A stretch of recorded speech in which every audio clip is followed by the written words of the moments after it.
listening to The Motherhood Experience, a podcast where you are part of the conversation with moms, for moms, and by moms. Let's jump into this episode with me, your host, Val Kleppen. Well, hello there, and welcome back to another episode of the Motherhood Experience podcast. I'm your host, Val, joined by Mora Peterson today, mom on a mission in Panama. I really appreciated talking with Mora in this episode. She's a young mom with young kids, and even confessed that she didn't feel like she was qualified to be a guest. We had such a rich, thoughtful, engaging conversation, and I'm so glad that she didn't listen to the lie about being an unqualified guest. She was amazing, and I know you're going to enjoy this conversation with her. Before we get into that, just another reminder to follow us on Instagram, Facebook, and YouTube. Be sure to leave us a review if you haven't already. Thank you so much to those of you who have. It really helps us. I watched a fantastic YouTube video on the importance of the algorithm and how it all works and breaks down and affects content creators. Maybe I'll link it or something, but it was such a good explanation. And I know it has to get tiresome hearing the same things. Oh, like and subscribe, ring the little bell icon, all of that. It gets tiresome to hear, but no one would be repeating it over and over and over again if it didn't have an impact. So every time you interact with us, every time you comment, every time you share, every time you like a post, it helps so tremendously. You don't even know. Thank you, thank you, thank you from the bottom of my podcast host heart for all of the interaction that you give us to this time. And now I really want to preface, I will say in this episode, so Mora lives in Panama, and there was a power outage at her house, which apparently is a frequent thing. And so halfway or a little over halfway through the episode, there will be kind of like a content blip because there was a power blip.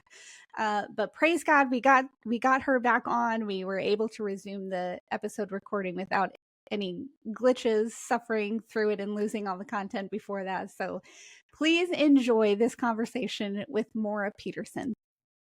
All right. I am so pleased to be joined by Mora Peterson. Mora, welcome to the Motherhood Experience. Thank you so much for having me. I'm really excited. I am excited to get to know more about you. I know nothing except your name and that you're a missionary and you're friends with Jessica McKinley.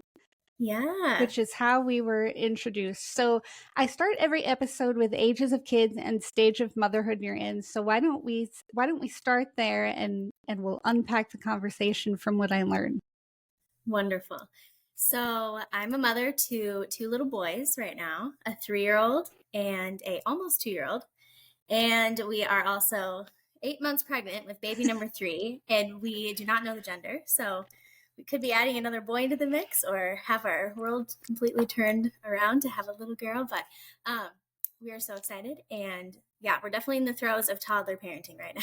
Toddler life, active boys, all of that. Are you stateside right now or no? No, we're in Panama. So we are based in Panama. We've been living here for the last 4 years as missionaries. So yeah, we originally are from Wisconsin, my husband and I. And so we do spend some time visiting family back and forth throughout the years, but we are based in Panama. Okay. This is fascinating to me. You are about to have 3 children, 3 and under. Yeah. In a foreign country, tropical climate, especially compared to Wisconsin. Right. What were you expecting when you envisioned becoming a mom, and how has that played out differently today? Yeah, so I always have wanted to be a mom. I grew up in a large family. I'm one of 8 kids, and I loved being in my family and being part of that just dynamic with a big family. And I loved the way that I grew up in. So I admire my mom so much, and I always had that dream to be a mother. And so I have to say, I didn't expect it to look like this, but there's part of me that knew it was going to look a little bit different. I think just because of the way that I was raised. And also at a very young age, I had the heart and the call to be a missionary. And so that is something that I knew would be part of my life, but I didn't anticipate it maybe starting at the same exact time as my motherhood journey. And so that's been a really unique experience. So you know what living in America, parenting in America, all of that is like. Is it better or worse or a little of both to have that background and experience and parent in Panama? That's a great question. I think it's been a little bit of both as I'm learning, because that's all that I knew. Yeah. And being here now, I'm learning it, I'm raising what they call like third culture kids, where we're in a different culture than what I and my husband both grew up in. And so at the same time, our minds and our worldview and all that is formed from being like growing up in America. And so now, or in the US. And so now living in Central America, where things are done a little differently, we're trying to figure out how to kind of blend all of those things together. And there's so much that I love about being here. I think there's aspects that are so much easier, and yet there's also things that are harder. And so it really is a blend for sure. Yeah. Yeah. So, and I'm going to back up here. I'm sorry. I'm trying to fill a lot of my own gaps. How do you know Jessica? Okay, so Jessica came with her church team a couple years ago. We work with an organization called YWAM, Youth with a Mission. It's a worldwide mission movement, and we have been working with them since we came 4 years ago. And so we hosted their team and got to know their team. And so that's how I met her, during that week when they were here. And we hit it off for that time. And so we've stayed connected now virtually. And yeah, I was excited when she reached out and said, I have this friend who has this motherhood podcast. I was like, oh my goodness, I'm flattered, but I don't feel very qualified to be on something like that, as I'm such a new mom. And but yeah, all I can do is share my story. So yeah, that's fantastic. Okay, so this may or may not make it into the edit of the podcast, but did you meet my husband also then, Brent Kleppen? Okay. I recognize the name. I couldn't probably pick out his face at this point, but okay, your husband was here. That's cool. Yeah. And so my whole family is returning in June. Okay. So will I get to meet you in person? Yeah, I guess so. That's awesome. Oh my goodness. I didn't know that. Yeah. And will I get to hold a baby? Yeah, absolutely. Okay. Well, now I'm excited. I'm excited. That's awesome. Great. The dots are connecting. Yeah. All right. So how long were you married before you moved to Panama on mission? We had been married, about 2.5 years. Okay. Mm-hmm. So we were married in 2018, and then we moved here in the very beginning of 2021. What was always ingrained in you? Was motherhood always ingrained in you, or mission always ingrained in you, or was it both? I would definitely say,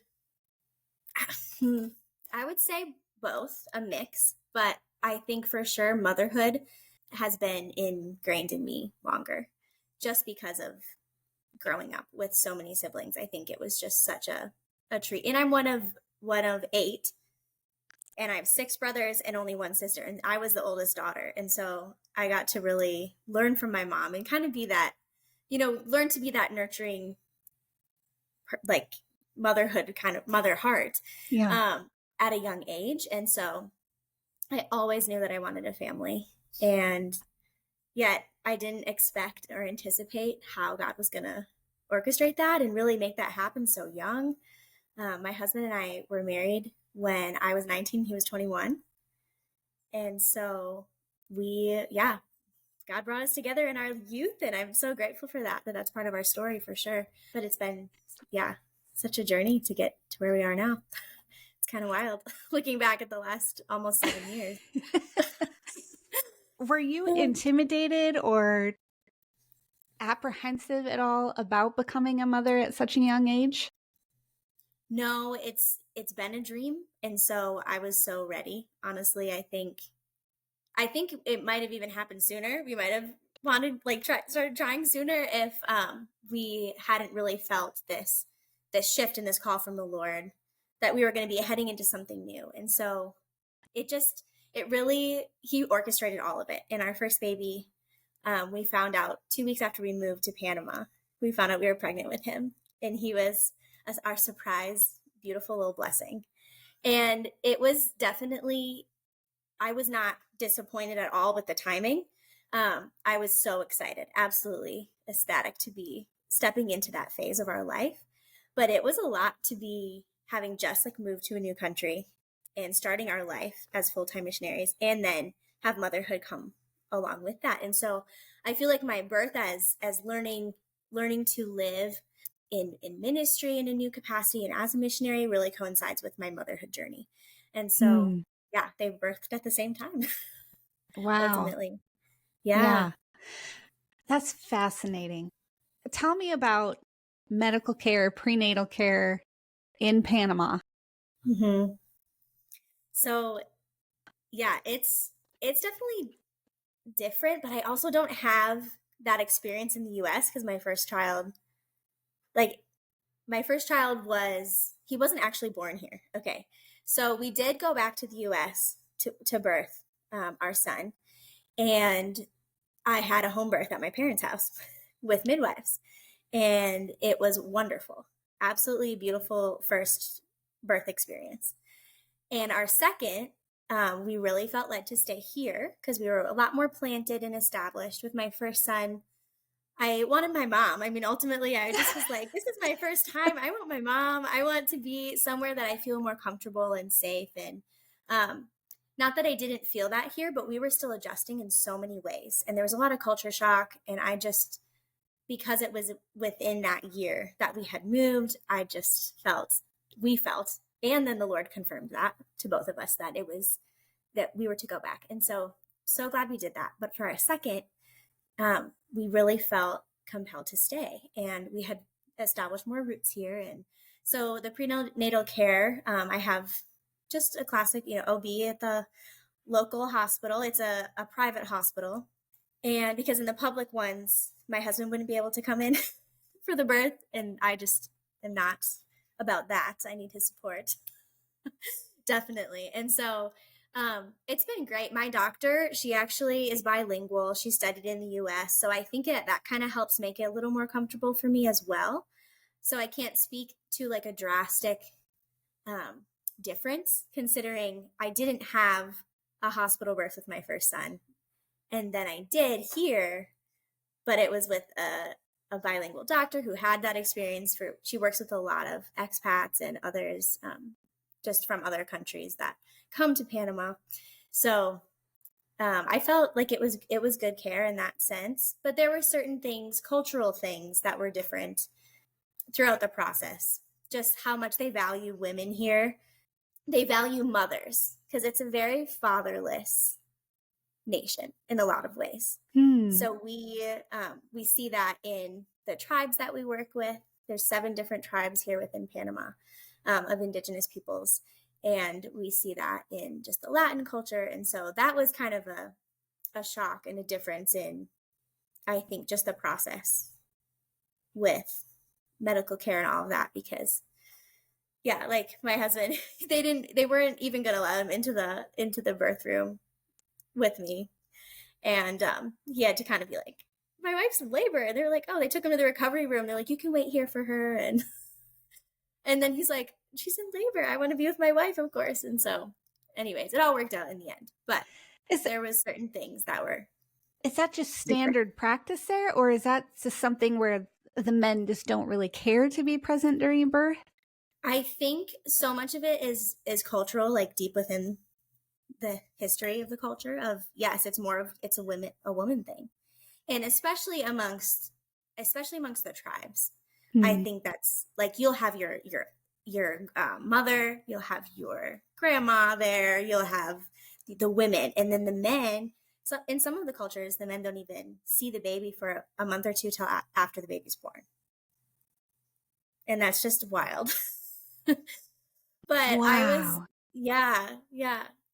But that wasn't my experience at the hospital, because it's yeah, different than how the indigenous tribes work. But So how yeah. how have the tribes that you've been ministering to, the people that you're involved with daily, how Mhm. does their interaction with your children, how does that work? Like, are they receptive, responsive, and how Mhm. does that play into an advantage or maybe a disadvantage for missionary work? Mm, I would say 1000% it is an advantage. The kids open so many doors, and I think I've seen that in any culture, but especially here, oh my goodness, so many doors that wouldn't otherwise be opened. I see them open because of our children.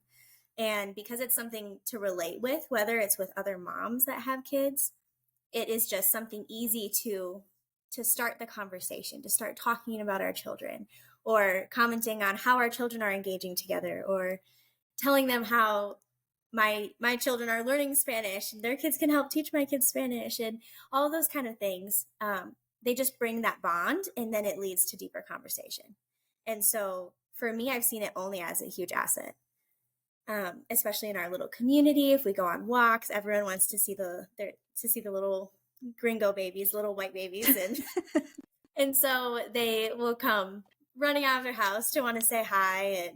And it's just been so sweet. I noticed that from day one when we brought our first son back here, and he was 2 months old, and just walking through the neighborhood, we were like, wow, this is opening so many new doors that to conversation with people in this community that we didn't have before.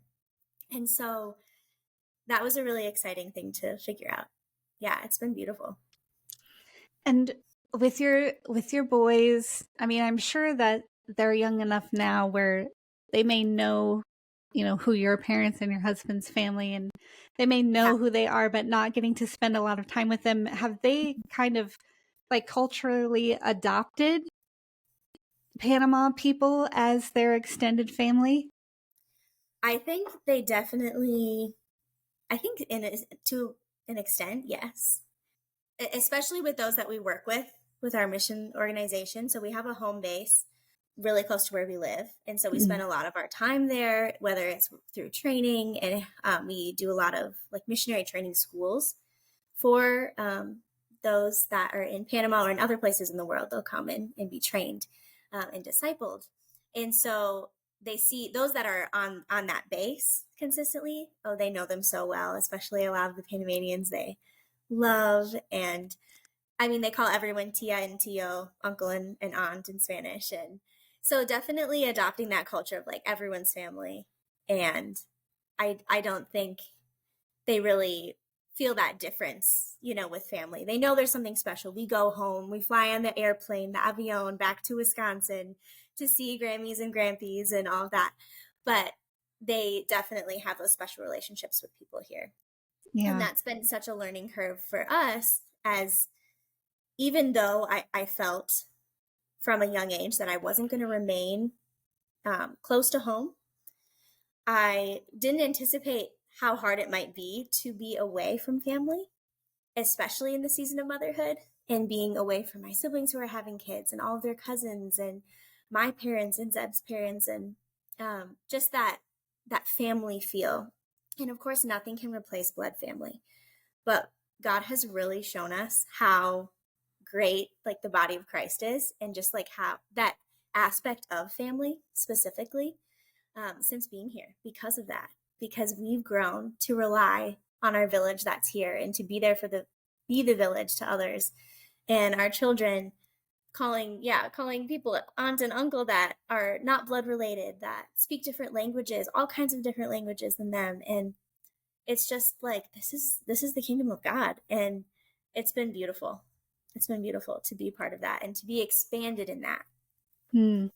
You kind of touched on what I was going to ask you next, which was Okay. coming from a big family yourself and having to Yeah. be, apart from them as they have families of their own. Like, what has that toll been on you? But I think you touched on that. But I guess inversely, what is it like for them not having you there as they're going through the same thing with one another and you're in Mm. Panama? Yeah, I think our families are incredible. They're so supportive of what we do. And I think obviously it's hard to be apart and to be away, especially with since we've had children, because it's just special to have those relationships. And but at the same time, pretty much our entire family journey, like since we've had children, has been here. And so it wasn't like we had to pick up and leave Mm. with our kids, having established what is that rhythm like, living near grandparents and cousins and our siblings and all that, and then and friends, and then to pick up and move to Panama. It I'm grateful in so many ways for God's timing, because he established that in this season, like when we came here, and then he brought our family. And so everybody, I think, has learned to adjust really well, and to we're kind of all just taking it as it comes. And I think living in this modern age too is such a gift, because we can FaceTime and we can send photos and call whenever we want. And I talk about this with our families all the time. Missionaries, not that long ago, if you were called to a different land, to a different nation, you would be leaving, and there's a good chance you're not going to hear from them very often, and let alone ever see them again, if it was a lifetime call. And so we really are grateful for this age of technology, because they're able to stay connected in that way. Yeah. Yeah. What about being pregnant in a subtropical region when you're a born and bred northern girl? What is that like? Oh, girl, it's like sweat dripping down my lip right now. It is so I don't know. I don't know what it would be like really to be pregnant back in Wisconsin. I guess I had a month of being pregnant in the cold when we went back before our first son was born. And it definitely was a lot nicer to me. I think my blood's just acclimated to that.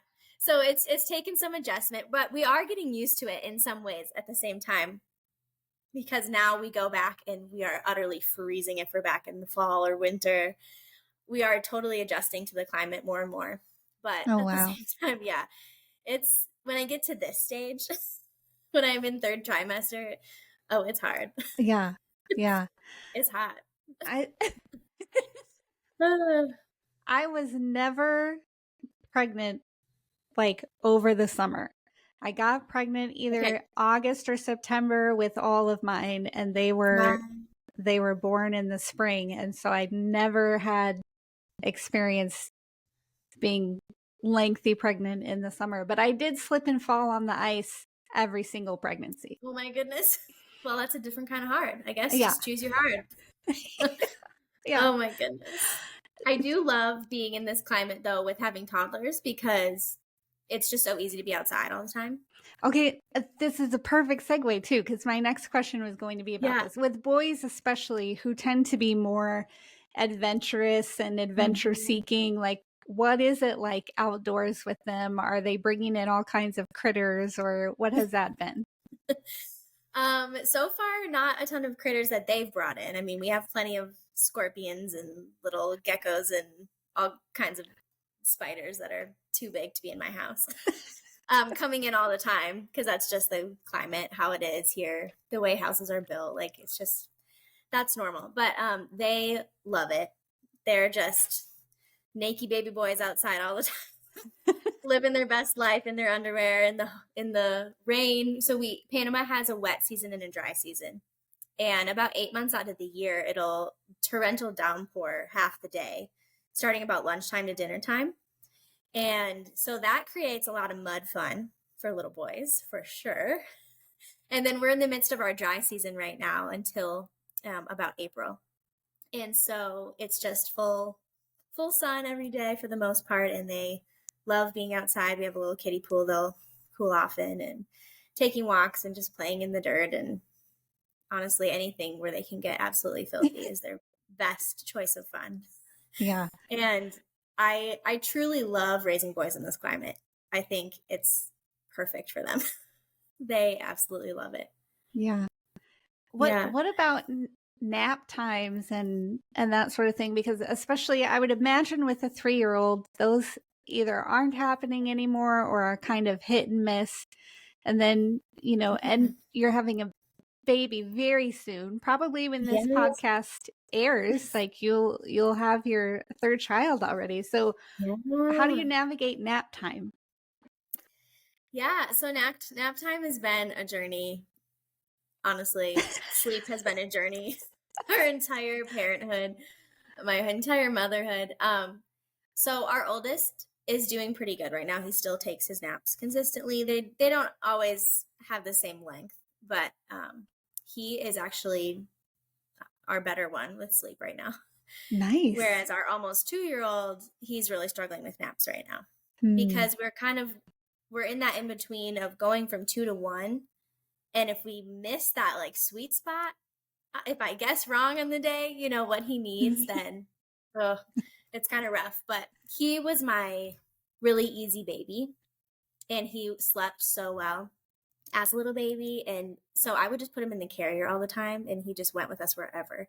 Mm. And whereas my firstborn wasn't as much like that. And so I think it's just been, we're trying to figure it out still. What is that going to look like with the third, and still partnering motherhood and ministry, and how to figure all that out around 3 different children's needs for sleep or for just anything. And so, we're kind of, I don't know, it's not exact, but we're making it work. And they are so flexible. We always say that anytime we have somewhere that we can't get back for nap time, and they're just so flexible. And that is such a blessing. I'm grateful, because I think raising them in that way where they need to be flexible has really just made it work. So Yeah. How have your pregnancies been different from one another, or have they been? So my first pregnancy, I had a really hard first trimester. I was very, very sick, very nauseous, very overwhelmed. It just was a lot, I think, all at once. And so sometimes I try to gauge on if that was all pregnancy, or if some of it was the culture change and just the life change on top of being pregnant, because it was at the same time. But I had a really sick first trimester with our son, and it was just, I'd say hormonally, I was very all over the place as well. And my second son, I wasn't hardly sick. I didn't have crazy hormones. It was so chill and so different that I was convinced we were having a girl. And we did find out the gender, and the doctor told us it was a girl. And for 3 weeks, we thought we were having a baby girl, until I went in for another checkup before we led a team of that we were discipling to the surrounding area in Panama on an outreach for 6 weeks was the plan. And I went to get checked just to make sure everything was good. And she was like, "Oh, I told you it was a girl. It's a boy. I'm sorry." So anyways, so those were very vastly different pregnancies. I have no idea with this one. Well, I do have an idea. I do think it's a boy from how I'm carrying. But pregnancy-wise, I feel like it's been very kind of in the middle of the other two. We had one extreme in the other, and it's just kind of been in the middle. And well, I'm excited to find out for sure. And yes, what about your husband, as far as his siblings and stuff? Where does he fall, and are they all boys, or what is his dynamic? Yeah, he's the oldest of 4, 2 boys, 2 girls. So different family. We were both homeschooled growing up, and so we have that correlation. Both raised in Wisconsin, both raised in Christian homes, like very similar upbringings in a lot of ways, except for that difference of the family size. Yeah. And so, but it's been great. He obviously loves kids, loves family, and we're both open to many children. And it shakes people up sometimes when we say that, because they're like, "But you're in missions. Like, how are you going to have so many kids?" And we're like, "Listen, that's our first ministry for us is raising our family. And we are just so blessed. I mean, to have our quiver filling up with little babies." And so I don't know how the Lord will sustain us if he has us here forever, for a very long term, which is what we think right now, very, very long term. Here we feel very established, and that, yeah, we'll raise our family here, and yeah, we're open to however many little blessings he wants to give us. And because that's something that I think I don't see a ton on the mission field is larger families. And it's something that obviously it's all up to the Lord, his timing, his will for it to have, to have children.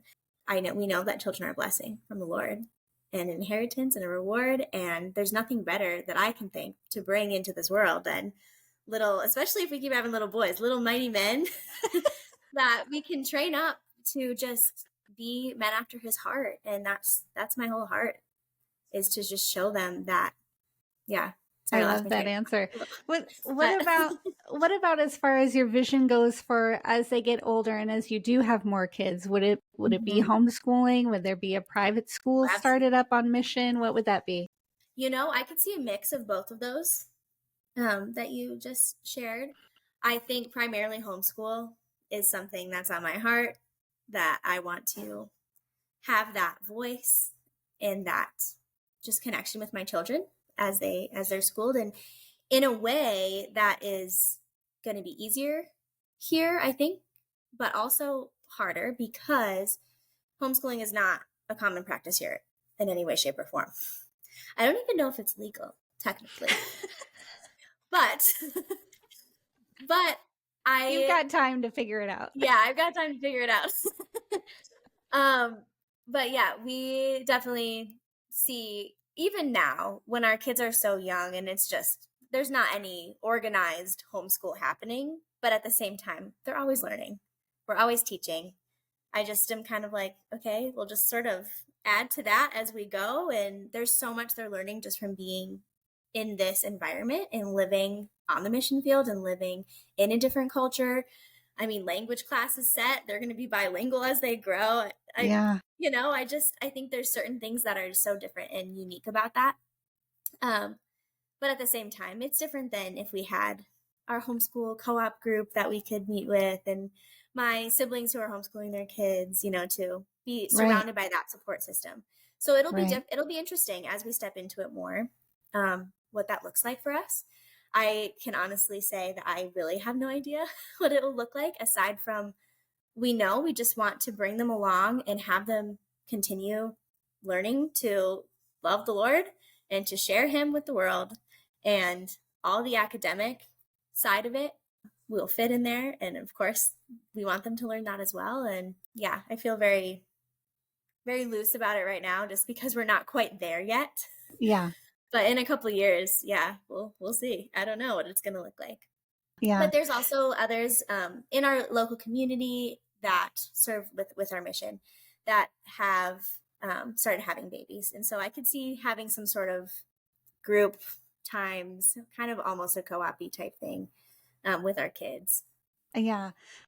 So that brings up another question then about community. So with you as a missionary, and you are pouring into the lives of other people that you come into contact with, how is Mora encouraged and built up as a mom to young kids?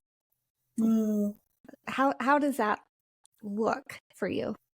Yeah, it's been a journey. I think in the beginning, I really struggled, feeling very lonely, feeling very isolated in my season, just because we weren't around others that were in that same position. Yet now I look back and I see how supportive we were. That was just definitely a heart thing in me, and just I think part of the just postpartum and all of the natural things that occur, even with just having your first child. Yeah, I feel like now I have a great support system here, wonderful women to be surrounded with, and some who have babies and some who don't, some who are married, some who are not, but that are so encouraging. And so, yeah, just doing life together. We're just doing life together. And that has been beautiful. And also, of course, I have, like I said before, having the connection to be able to just call up my mom when I need it, or a friend from back in the States, and or send a message to someone and say, hey, can you be praying? And I know that we are so covered in prayer, and that's one of the most beautiful things that I've seen in this ministry journey, of just more than financial support, just having that prayer support, and these prayer warriors come alongside us. And so anytime I need it, I can have so many people just in our corner in prayer. And yeah, just people who will listen. And I really have found that have a group of women that I can confide in. And but ultimately, when you say like, how do I how am I filled, and how am I able to continue pouring out in this season? It has been such a journey with me and God because of motherhood. And I know that it can be one of the most sanctifying things, for sure, that God can use to sanctify and to just refine us when you step into that role of parenthood. Hopefully it just kind of kept going that whole time while I was out.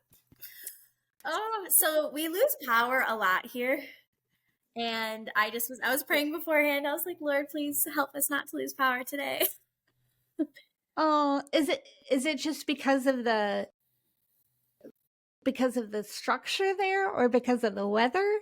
Often because of the weather, as well as the structure with like how they do the electric and everything. I don't really fully understand, but all I know is we lose power a lot.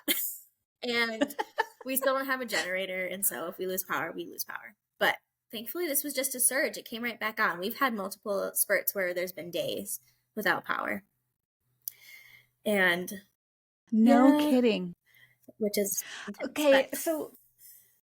So tell me about then, like, what about meals and food and that kind of thing, and preparing if there's no power for little kids? Yeah, I really just try to keep the fridge door shut as much as possible, and the freezer, and just pray that it comes back before everything spoils, ultimately.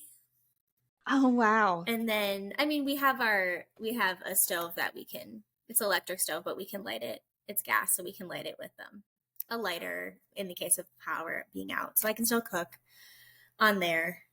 But yeah, there's been times where I've just started raw chicken in the crock pot, and then the power goes out, and I'm like, no. So it's just, yeah, it's a journey with food. But so far, we've never really lost that much. So I'm grateful. And what about diet and cooking for little kids? Are they just kind of eating whatever you put in front of them, or are you still like favoring more Wisconsin style foods or Panama style foods? Yeah. Or what are your meals look like? I definitely cook more towards our culture, also because the food here is primarily like they cook with a lot of oil. And that's just like, it's hard on our guts if we're cooking with a lot of oil. And so yeah, we love Panamanian food. I mean, it's a lot of rice and beans and chicken and fish, and obviously fresh fruit. We love all that kind of thing. The boys love it, love it, love it.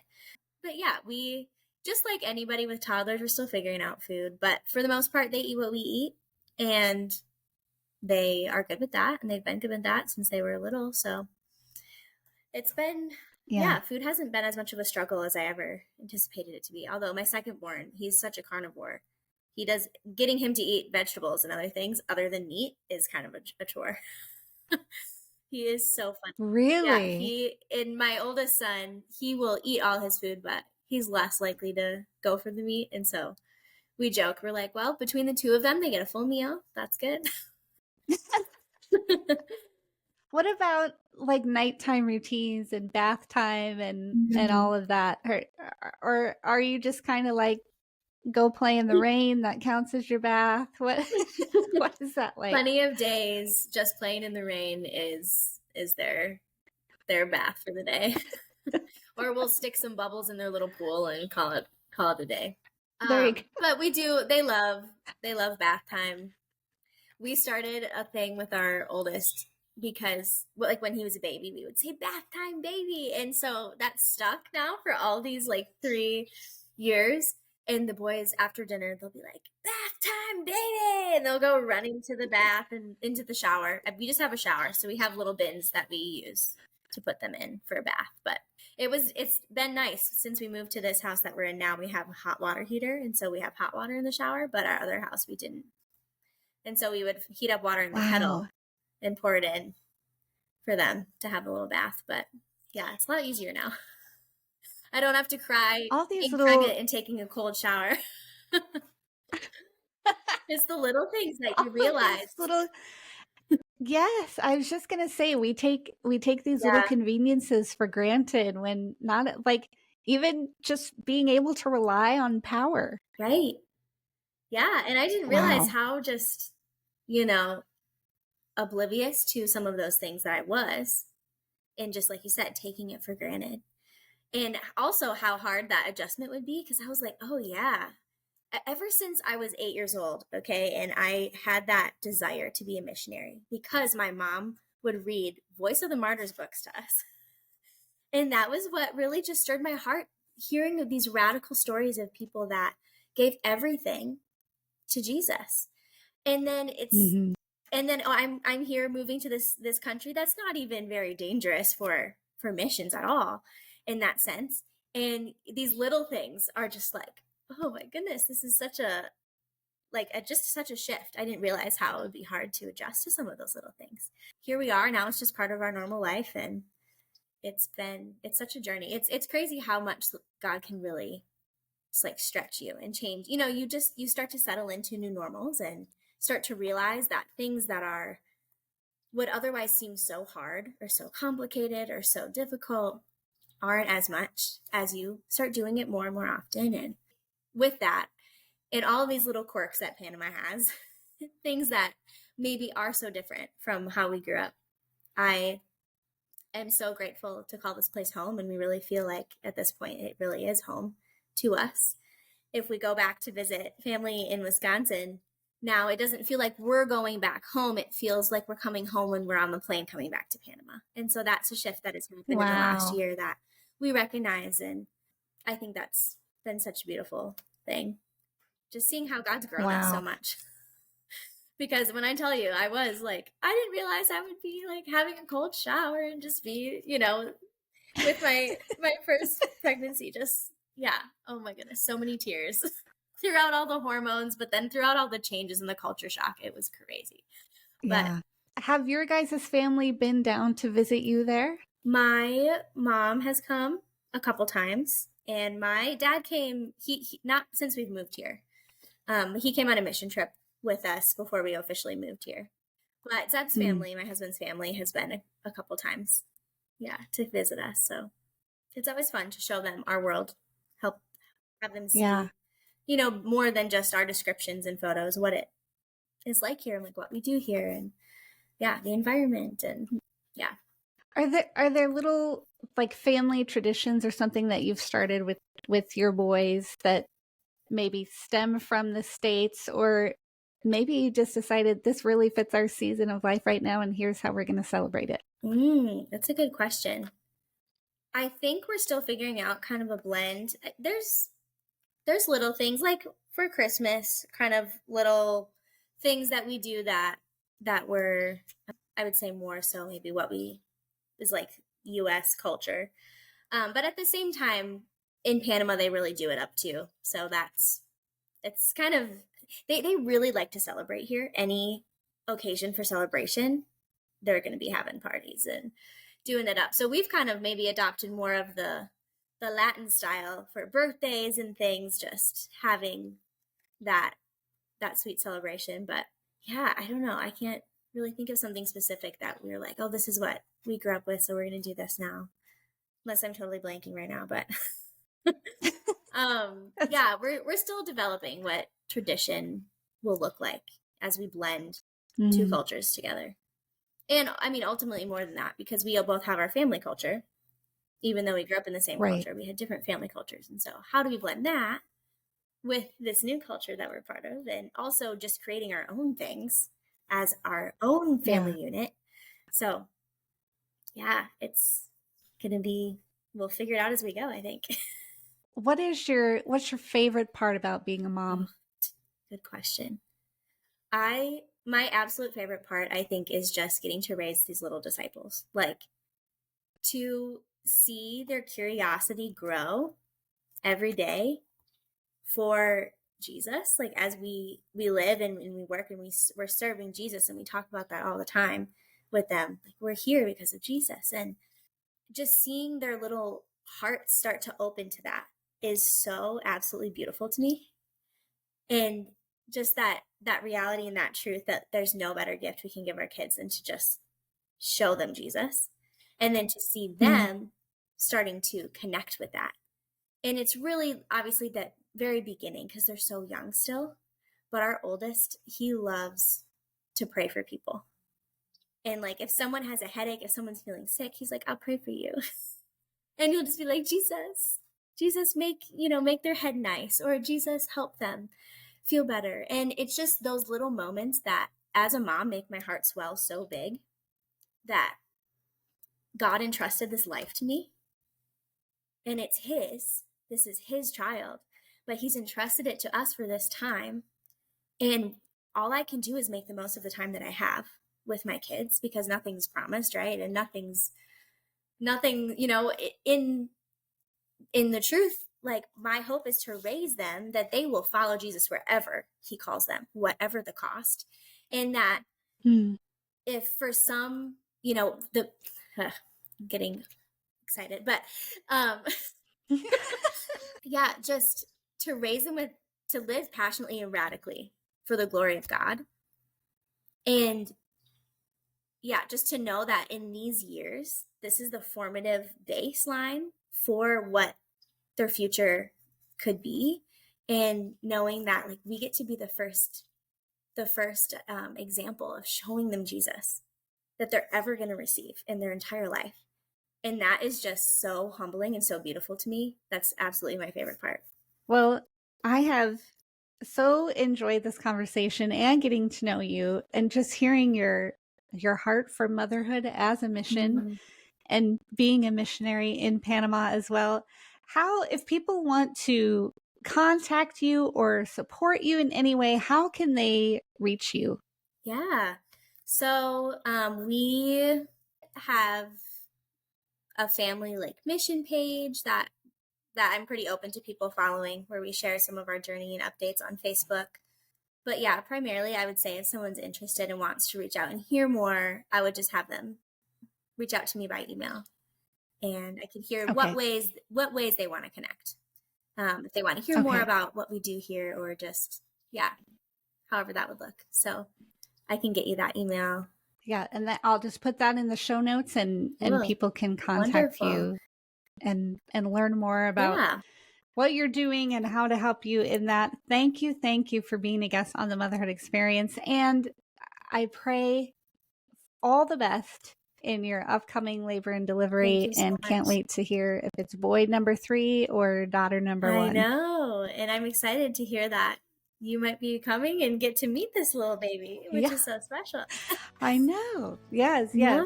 Well, Mora, thanks again for being a guest on the Motherhood Experience. Absolutely. Thank you so much for hosting me. Thank you so much for joining us on today's episode of the Motherhood Experience podcast. To join our exclusive TME community, head over to themotherhoodexperience.com/learn more. Be sure to follow the Motherhood Experience on Facebook or Instagram, and please leave us a 5-star review wherever you listen to podcasts. If you're watching on YouTube, leave us a comment below, and we'll catch you next time.